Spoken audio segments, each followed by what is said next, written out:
Hello everyone, I'm Abdullah, and there are a lot of terms that are associated with the iPhone 5S that most people don't usually understand, especially with the 64-bit chip. Okay, so without any further ado, this is iPhone 5S features explained or frequently asked questions about iPhone 5S. Okay, so question number one: what is this? What is a 64-bit chip, and how is it useful? Well, today most of us are obsessed with number of cores, okay, especially quad cores. Android users say, "Hey, I want a quad core phone." I also know about octa core, but what are these bits? The new things. So what are these bits? This is the first time a phone has a 64-bit chip, so a normal consumer doesn't know about this. Okay, so the term 64-bit refers to the way processors handle calculation. It is concerned with the maths performed by computers at their most basic level. Okay, bits are tiny units which consists of zeros and ones. Okay, that's also called binary digits. Okay, so smartphones that use older 32-bit processors can work with data strings that consist of 32 characters, but in a 64-bit processor, data can be processed 64 bits at a time instead of 32-bit chunks, right? Okay, so and a 64-bit architecture is that's why it's faster and gets more work done and is more efficient. Okay, so to understand it more easily, let's take there are 32 workers who take 10 days to build a wall, and if you add 32 workers more, so if there are 64 workers, most probably they'll take 5 days to build the same wall.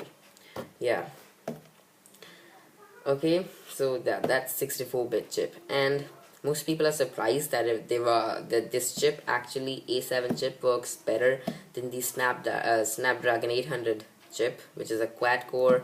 It's more than 2 gigahertz and all that. Well, that's because of two reasons. Firstly, it's OpenGL version 3. It delivers very detailed graphics and complex visual effects. Okay, visual effects which we usually see in PCs or gaming consoles. Okay, and even the PlayStation 4 and Xbox have 64-bit architecture. Okay, now second reason is that it has a coprocessor or a sidekick, you could say, which is the M7, which is designed specifically to measure motion data from the accelerometer, gyroscope, and compass. So instead of all these motion data going to the main chip, it goes to the M7, reducing load on the main chip, and it acts kind of like a spinal cord, I think. That's really cool. Okay, so how is all this helpful? Well, iPhone 5 have very new features built into it, like the fingerprint sensor and the slow motion camera and all that. So the better chip will ultimately result in smoother performance. And yes, to some extent this is just a commercial strategy to attract more customers. So this is it for this question. Now, second question: what does a dual flash do? Dual flash means two flash. So first flash is a white flash, and then second is an amber flash. They work together to get the best color temperature. Apple says they use 1000 different techniques to get the best color quality in a picture. Yeah, so what's with the increased so the next question is, what's with the larger sensor? Increased aperture. Okay, more aperture means larger sensor, which is 15% larger here. That means more light let in by the camera, which results in larger pixels, which results in better photos in low light. This is somewhat similar to the ultra pixel in the HTC One. Yeah, how does the Finger ID work? Finger ID, well, Apple says they take a high definition image of your fingerprint and then intelligently analyze it to provide accurate reading from any angle. Yeah, it's just a few steps, easy setup, and then you can unlock your phone just by touching on the home button. Instead, yeah, you know, there's a round button, and it can also be used to pay bills and pay for applications and all that. It has a huge potential, and it's the killer feature of the iPhone 5S.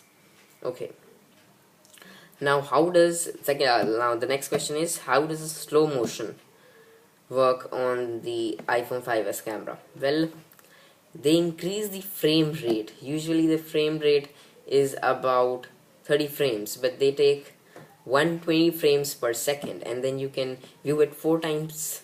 Then when they take 120 frames per second, but you can view it in 30 frames per second, so that results in 4 times slower video. So that is how slow motion works. They increase the frame rate, but when you see the video, it's on the normal frame rate. So all the images are you know, oh my god, it's expanded, whatever. Okay, now does the gold version cost more?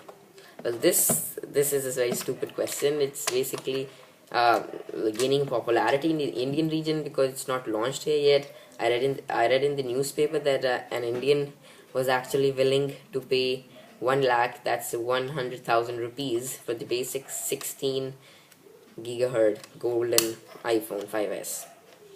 So the answer is no, of course not. It will not cost more. It's just craziness. Whatever. So last question. Why didn't Apple brought a larger retina display to the iPhone 5S? Well, as far as I think, that's because it's still the iPhone 5. Yeah, it's iPhone 5 has 4-inch, it's 5S, and it will also have a 4-inch because it's just an extension to the iPhone 5. Look, the iPhone 3GS and 4 were a lot different, but iPhone 4 and 4S were quite similar. So I think that, and the next big change in the iPhone will most probably come with the iPhone 6.